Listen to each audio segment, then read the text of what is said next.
Good morning, everybody. Steve here, and today in this video, we are coming to you live from Korea, at least at the time that we're making this video. If you're watching this on YouTube or even Facebook after the fact, then it's not live, but you get the idea.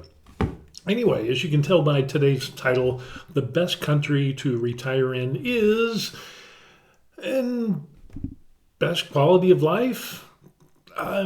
Which country is this? This is amazing because recently, over the last few days, I've seen a lot more articles about retiring overseas and people posting it in things like, oh, you can get better medical care overseas, and any other country is better than the United States for healthcare, free healthcare.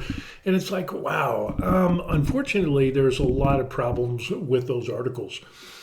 A lot of those articles don't take into effect taxes. They don't take into account taxes. They don't take into account that many countries that you go to retire to, you are required to have health insurance and pay for health insurance. Some of the health insurance, you get less than what you would in the United States. Some of the insurance that you get, like for example in Thailand, there's a certain age limit where after that, I think it's 70, is pretty much you're out on your own, and you have to find your own health insurance after that. The country's national health insurance program just kind of stops, and it's and the reason is because they're spending too much money, so that's why there's the cutoff. Some people have posted articles saying, oh, the UK is the best, it's better than the United States, and you need to come here and work and retire. And it's like, there's a lot of taxes in the UK. And there's a lot of different metrics that you need to look at. So if you look for savings and the average savings, the savings that average people have, how does it compare from the US to the UK? Or retirement savings. With that, if you work in the UK, what is their pension? And how much is the pension? Like we have our Social Security in the United States. Well, what is it in the UK? In the UK, it's a lot less. In the United States, you average about $1,400 for Social Security, which you can get at about, age 62. And, if you wait longer, you can get a bigger check. But in the UK, you're talking about maybe $1,000. I think I read a couple of articles just talking about per week, and then you multiply by 4, and it's, $400 or $500 less. $600 less than what you get in the United States. So really, the healthcare, people say, oh, well, healthcare in the UK is better and you get free healthcare. There's a caveat with that. There's always some give and take. And so while there may be sort of free, you're taxed for the healthcare. So nothing is free. Somebody has to pay for it. With the healthcare, even with that being said, and people say, well, I don't care if I get taxed as long as I get free healthcare. No, you don't care as long as you get taxed that you get healthcare. It's not free. You get taxed a lot. But the other problem is that there's a lot of wait times. I've met a number of people, and I've even had family members who lived in the UK and worked in the UK. One family member worked over there, and his wife was a PA working as a doctor, and it was fraught with long wait times for something as simple as x-rays and MRIs. And so people would actually go out of the UK and go to neighboring countries to get x-rays and MRIs because they could get the service faster. So, kind of saying that, the UK is better than the US, it's very dependent on what we're talking about. And it's, saying it's a better quality of life. Well, it depends. And it depends on the United States. The United States is a huge country. So if you go to Los Angeles or you go to New York, where there's a really huge high cost of living, expenses are really expensive.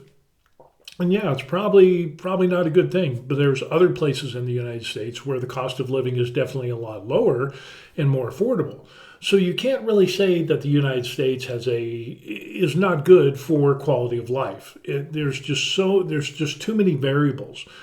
And with healthcare, I can go get an X-ray or an MRI boom, quick like that in the United States. And again, it depends on the insurance that you have. It depends on where you're at. Some places are better than others. So yeah, this blanket statement of saying, the best country to retire in is Malaysia, and they say all this stuff, or no, Philippines, or Portugal, or Thailand, or this or that, and you can't make such an absolute statement because it's all dependent upon the individual. So, for example, I retired here in Korea, and I get some of the best medical care that I have ever gotten in my life here in Korea. But the problem is, if you have specialty issues where you need to go see a specialist, most of the big hospitals are in Seoul, so that requires me to travel, take a taxi, train, bus to get to my appointment, and then the opposite to get back home, because if I drive, it's rush hour and traffic, and there's parking and so on and so forth. It's just not, it's almost not cost effective. It's more of a pain in the ass than anything else. But yeah, I get some of the best care that I've ever gotten, but I got to travel to get to my appointments. The medical care that I get in Korea is great. It's professional, hands down the best I've ever had. But is it the best? I don't know. If you don't mind traveling and you don't mind taking, a taxi, train, and a bus, then, it could be the best. If you don't like that and you like having medical care close to where you're at, then maybe that's the deal killer. Another interesting thing is that people say, oh, this is the best place to retire in. And it's like, it really depends. What about the weather? If you're in a hot, humid, tropical climate and you're the type of person that doesn't like that, it's probably not the best place to retire to. And then there's the other thing, like Costa Rica or Puerto Rico or things like that, or I think it's Costa Rica is what I was talking about. I read a number of things and chatted with some people who live down there in the Pura Vida lifestyle. And while it's nice, there also is the government corruption. There's the bureaucracy that is associated with the country that you're going to retire in. And many times, while living in that country is great, the immigration, the bureaucracy is so convoluted. And again, it's all subjective to the individual on which you deem as acceptable or as a deal killer. That could make the difference between, this is the best place to retire to or not. For like in Thailand, you can do the O retirement visa, and then you have to report every 90 days to an immigration office. Seriously? Really? Now, you can get the advanced elite visas where you don't have to do that, or you just contact a legal office and they will do all that for you. So there's some wiggle room, but you have to pay to play. And in other words, you're going to have to pay some big money to be able to retire and enjoy that benefit of not reporting to an immigration office every single 90 days.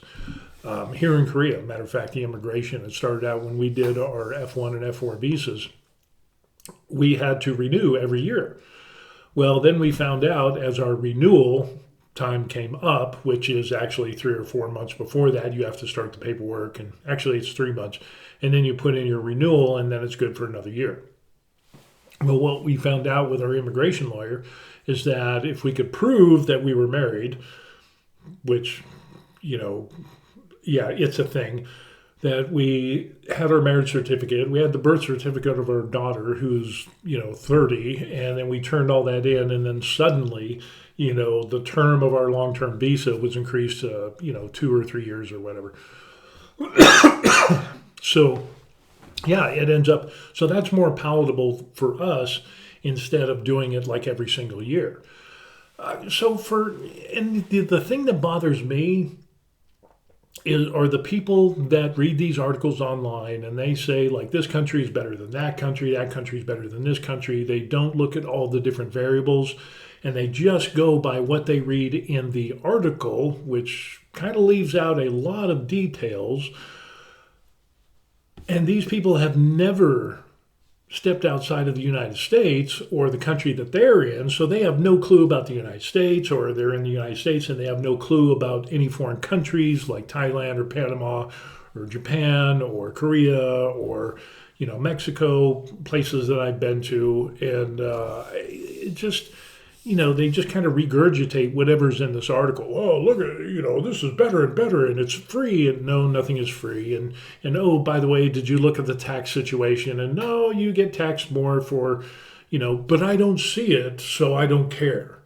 Well, you better care, because taxes continually rise and go up in price over time. And, so we need to talk about that as well. So there's a lot of different variables in regards to what is the best country to retire in.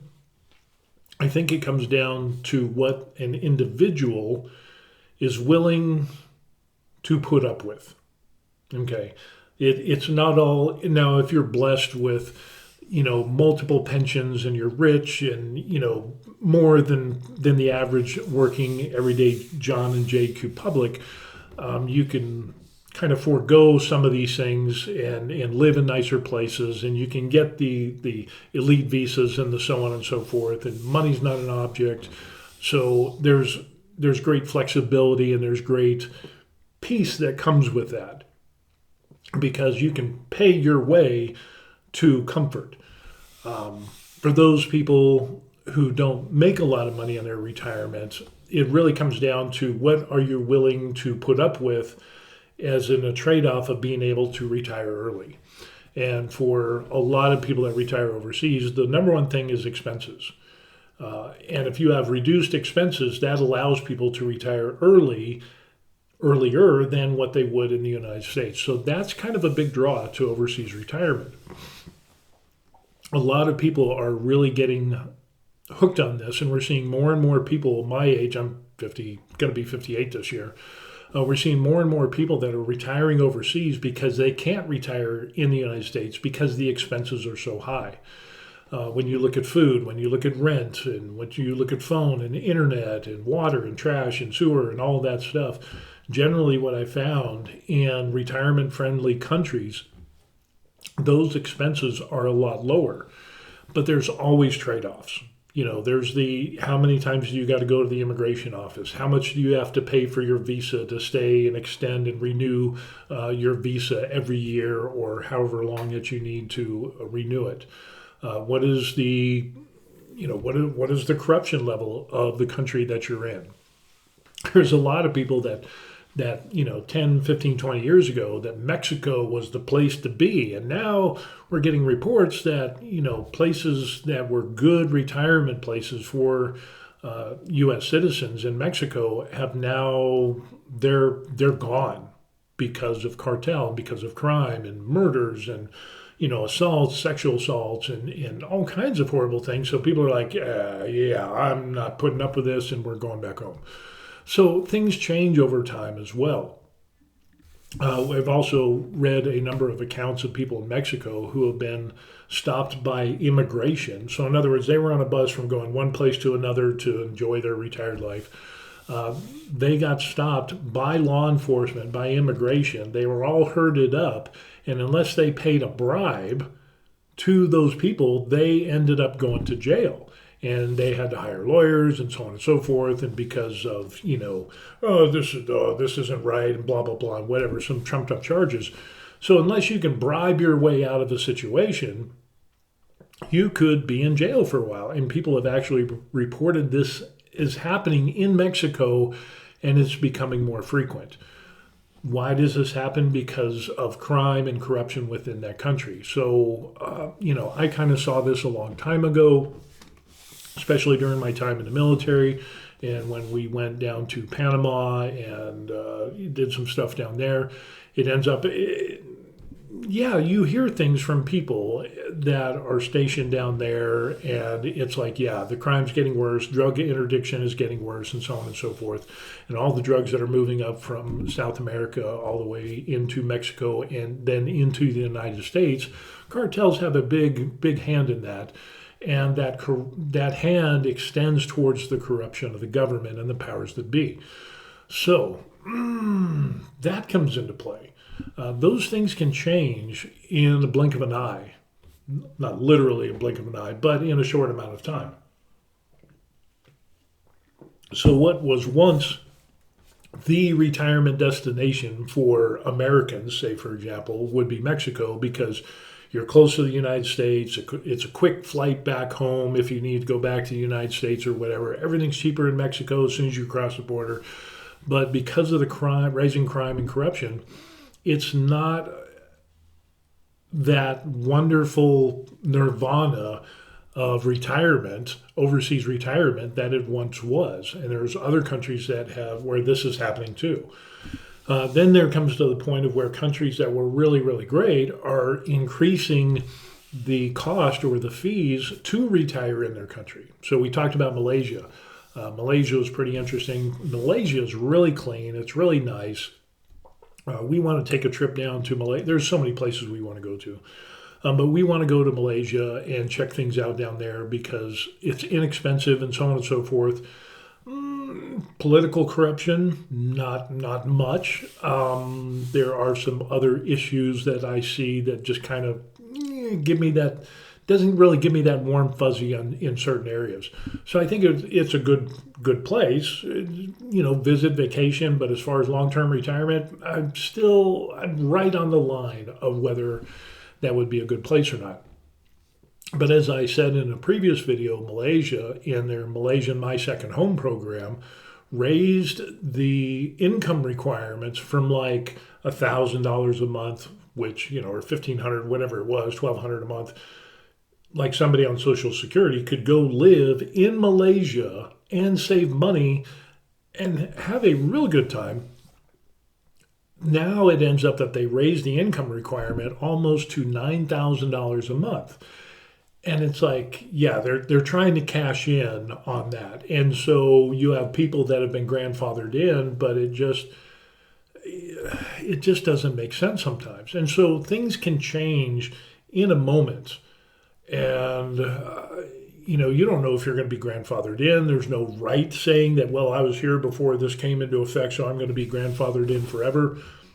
That's not the case. The country can do whatever it wants to do. And if depending on, the political climate or who's there or what, it can really end up getting to a place of where it can force you out of that country.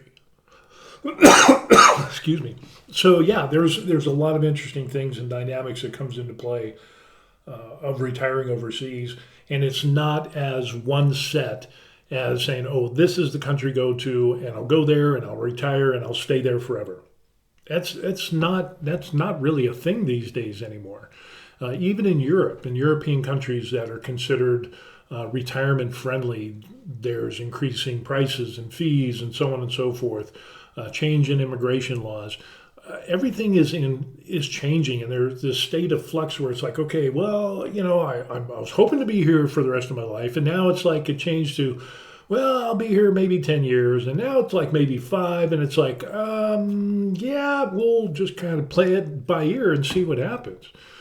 So for articles saying, they have the best quality of life, it depends. It depends on expenses, it depends on food, it depends on medical care, it depends on bureaucracy, it depends on the government itself. It could be religious, it could be, a number of things that come into play that can make your retirement destination the end-all, be-all of retirement, and it can change in a heartbeat to where it's like, yeah, the best quality of life, but I don't like these things. So for me as an individual, it's not the best country to retire in. And again, it's really subjective. And again, like I said, I just find it funny that there's so many people. I've gotten in discussions online and people who make these statements, and it's like, no, that's not how that works. And I've had people tell me how immigration is in Korea. They've never been out of the country. They've never had a visa here in Korea, and they're trying to tell me, no, that's not how it works. And it's like, I'm telling you, that's what I'm doing. I have this visa, my wife has that visa, and this is how it works, and this is our experience.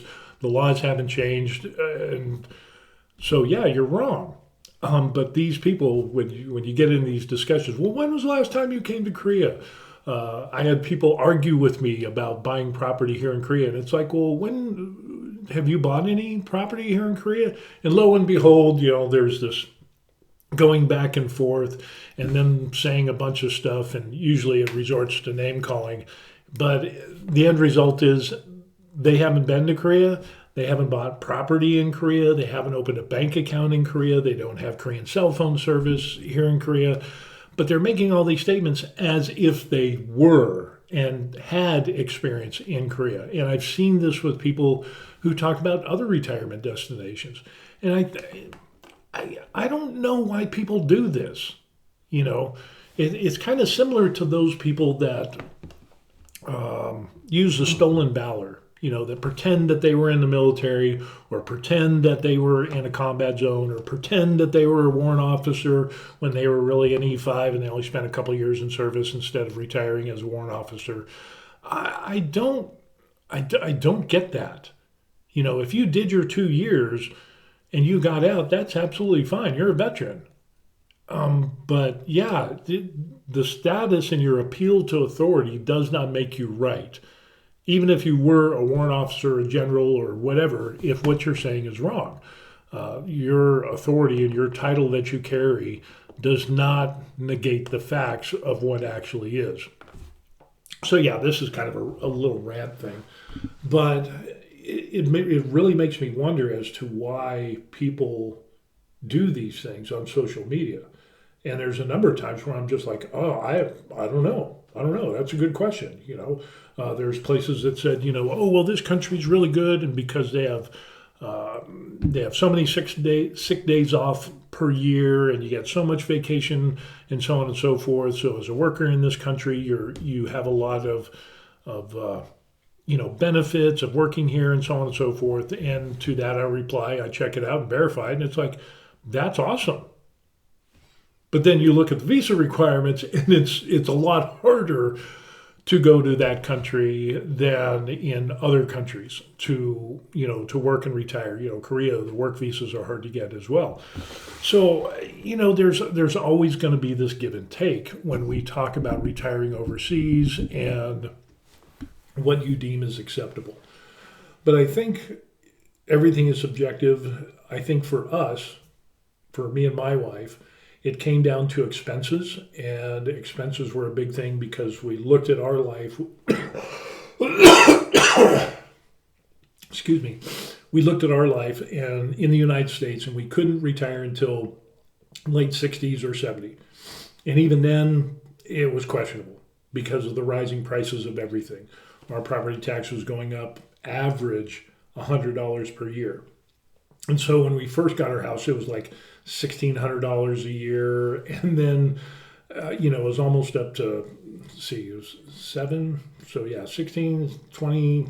Yeah, it was like $2,400, $2,500 when we left. So there was a massive increase from when we bought our house to when we sold it 7 years later. And then imagine if I still had to work until I was in my late 60s or 70 years old, what would my property tax be?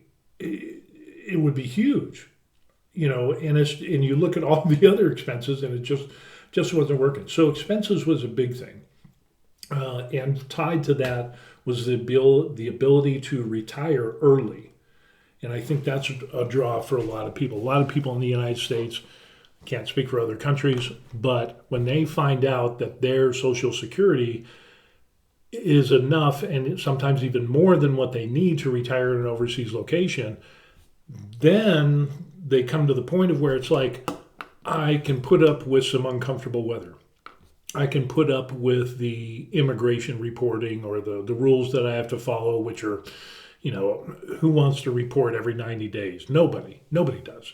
It's not something you wake up and say, oh, I need to go to an immigration office every 90 days and report and say, here's where I live, here's this, here's that, fill out some paperwork, pay some money, and, I'm good to go. That's not something that people relish or look forward to.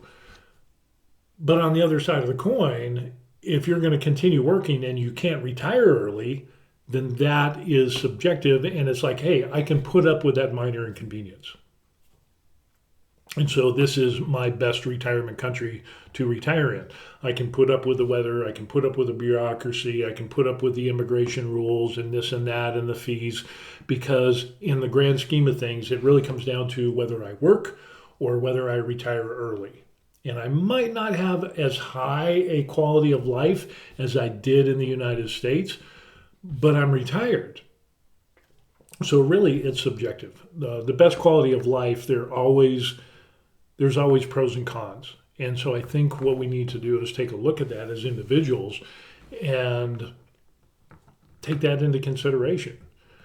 I've had people contact me, say, "Oh, can you tell me where to get an apartment? Can you tell me, and I'll share our experiences, but I can't tell you if whether retiring in Korea is for you or not, because I don't know what you're comfortable in doing. I don't know what your tolerance level for immigration or medical care, and then the fact that if you have a specialty problem that I have to take a taxi, a train, and a bus to get to a medical appointment to see specialists up in Seoul, versus other countries where I could just go to a hospital in the same city that I'm in. It depends on which you find and deem as acceptable, and that's very subjective. There's a lot of people that say, "Oh, there's free healthcare if you retire here," and it's like, it's amazing, because when I talk with these people, they haven't done it themselves. And then when you look up the information to see, okay, is there a health insurance requirement that you have to have insurance for that country if you're being a retiree? And 9 times out of 10, yes, you do. You have to have health insurance. And they don't talk about that. They don't talk about the fee and the cost of health insurance, or what is covered and what's not covered. There are some countries where, the price isn't too bad, but the services that you get are less than some other countries would offer with their, retiree expat health insurance package that you are mandated to pay. You have to have health insurance coverage. So unless you have your own, or a company, kind of like, the military, I'm retired, so I have TRICARE Overseas Select. Unless you have something that can be used in lieu of the national health insurance as an exception, and an acceptable exception, look at what you can get treated for. Some places you can't get treated until you reach a certain age. Otherwise, if you have a condition and it's below that age, that's going to have to come out of your pocket. So there's a lot of things that people need to look at when they're going to retire overseas. And especially as seniors, as we get older, safety, medical, expenses, end of life, and how's my estate going to be handled when I'm gone? If I kick the bucket and pass away, what kind of crap is my wife going to have to put up with in regards to transferring of assets? Is it the same or different than in the United States? Is it this hybrid of the two? And do you need to hire lawyers and so on and so forth? It just really, it's a whole ball of wax, and it can be a can of worms at times of navigating all these things. But again, it comes down to, for us, was retire early or not, and so we can put up with some of these inconveniences. So the best country to retire in is the one in which the pros outweigh the cons. And that could mean anything. It could be based on weather, could be immigration, could be medical, could be salary, could be expenses, or a combination of all of those things on what is the best country.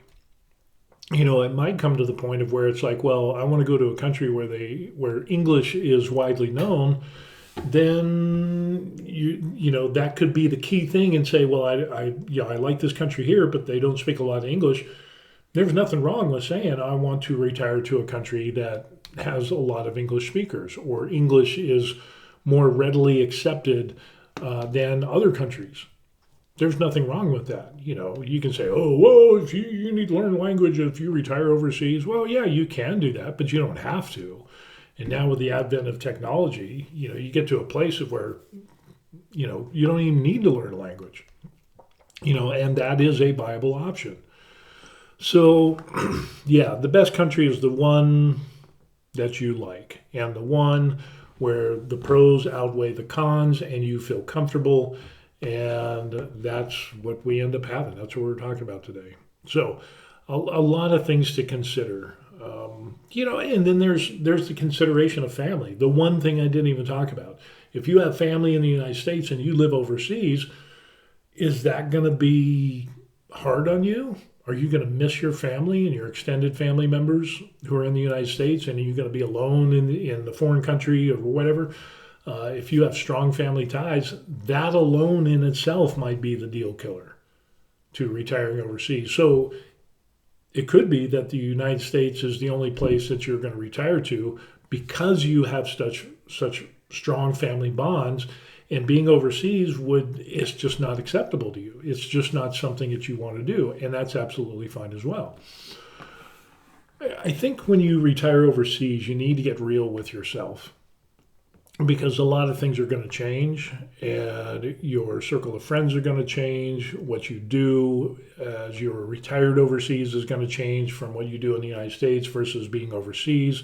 Sometimes there can be direct exchange, or you can do the same things in a foreign country as you would back in the U.S. Sometimes not. Like I'm still a big Second Amendment gun guy. I love shooting and all that stuff. In the United States, I loved shooting. I love guns. I love running and gunning, shooting around vehicles, out of vehicles, moving vehicles, the whole 9 yards, competitions, things like that, firearms instructor. That doesn't really translate over here in Korea. I'm used to going out and taking my guns and rolling around in the dirt and shooting at free ranges. I could do whatever I want. Here in Korea, no. Firearms are heavily regulated. The things that I would do just on a basic day, going out shooting in Colorado, is severely frowned upon here in Korea. There's no way that you would be able to do that at any shooting range because there are no free shooting ranges. So there might have to be some give and take in regards to hobbies or things that you do, but maybe that's another opportunity to do things and find new hobbies of things that you never did before. So it's a growing experience. It's a changing experience, but you need to be open. And I think when you get to a place of where if you're not open to change, then it's going to make it even harder to retire overseas. And I think that's the biggest thing. You can have all the best reasons for a certain country to be the best to retire to, New Zealand or Canada. I can't imagine why. Or Portugal or somewhere in Europe or somewhere in Asia or wherever it is. It really comes down to you being flexible and adaptable. But if you cannot adapt to the country, it could be the best country in the world, voted number one, for decades on end as being the best retirement location. If you can't adapt to it, it doesn't matter the quality of life that is supposedly there. If you can't adapt, you're not going to stay there. So, that's what we end up talking about. A little bit of a rant, little bit. Like I said in previous videos, doing discussion on the interwebs, it's funny to see the people that are like, well, this is how it is in Korea and blah, blah, blah. And it's like, no, it's not. That's absolutely not how it works. Anyway, yeah, it's just really, really interesting on what we end up seeing. Show vertical safe zone. What is that? Just looking at some of my stuff here. Vertical safe zone. I'm not sure what that is. So there's a safe zone. I don't know. Vertical safe zone modes and shaded areas to indicate the zone that will no longer be visible in the video if the video were to be cropped to a vertical shape. Oh, okay. So if you're kind of doing the cell phone hold it up like that thing. Okay. I was wondering, I did an update on this thing, and that's why I was kind of like, well, what the heck? I thought something was actually wrong. Crop, split screen. I don't know. Let's click that and see what that does. I don't know if that actually did anything. Da, da, da, da, da, da, da, da.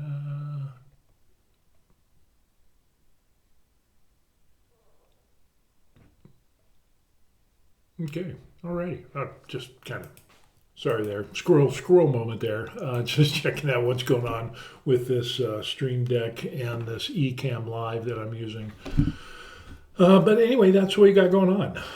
For here in Korea, in case you're wondering, it is the 13th, Saturday. It is 49 degrees, and the weather today is supposed to be pretty nice. Overcast, really cloudy, and the high is supposed to be 77 today. Wow. And pretty much 77 today, 81 Sunday. Then it drops into the 60s for high 60s and then 70s. And then back into, by next Saturday and Sunday, back into low 60s. And then Monday it pops back up to mid 60s. So we're in the springtime. And the weather's getting to the point of where, yeah, it's going to be constant short and t-shirt weather. Maybe even tank top. I run hot as it is.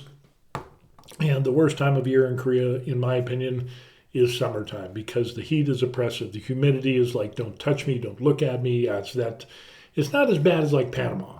Panama humidity is the worst.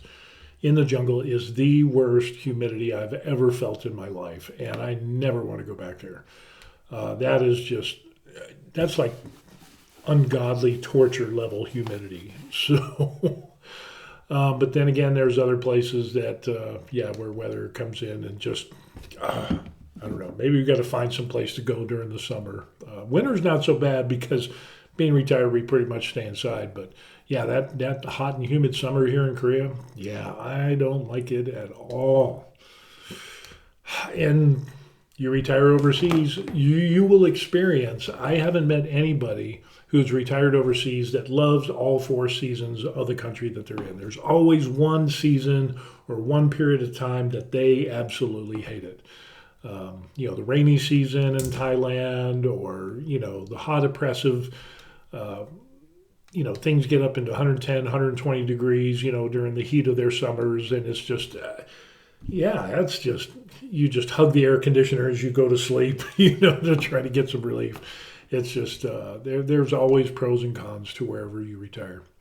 So anyway, that's what we got going on. With that said, what countries do you think you would like to retire to if you had to retire overseas? And have you ever considered it?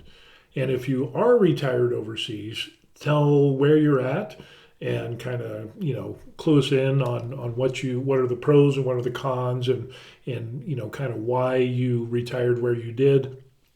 And then for the other people out there who are like, I'm going to stay in the United States, why do you want to stay in the United States and retire in the United States?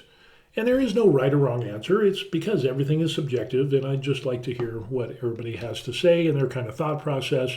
And whether you stay in the United States, live, die, and the whole 9 yards, that's absolutely fine. Or if you go to another country, or you do a series of countries to retire overseas, maybe you go back to the United States, that's fine too. It's all part of the journey of life that we're in. And it's just kind of interesting. And get out to see the world and see what goes on within your comfort zone. And sometimes we need to push that comfort zone a little bit to experience some really great things. And hell, the United States, the United States is huge.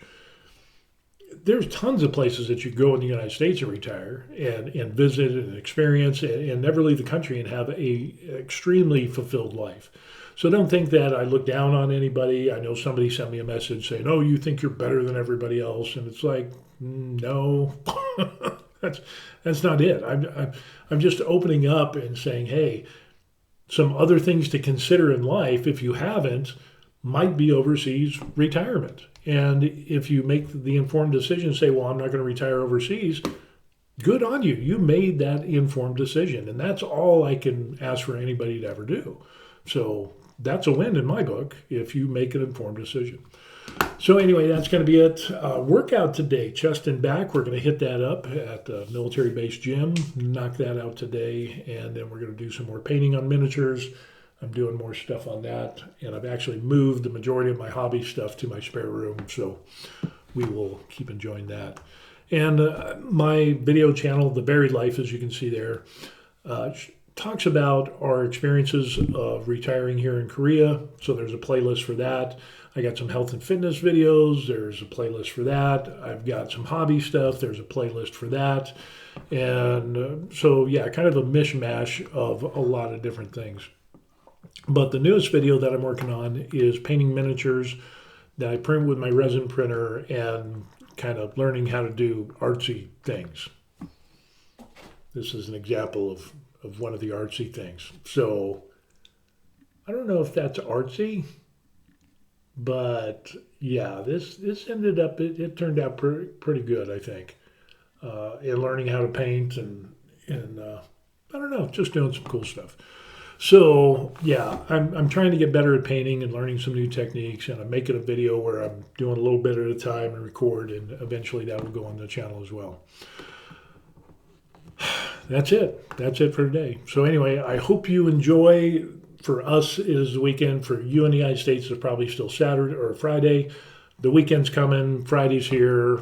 Hope you enjoy it and have a good one, and we'll see you on the next video. Peace. Good stuff.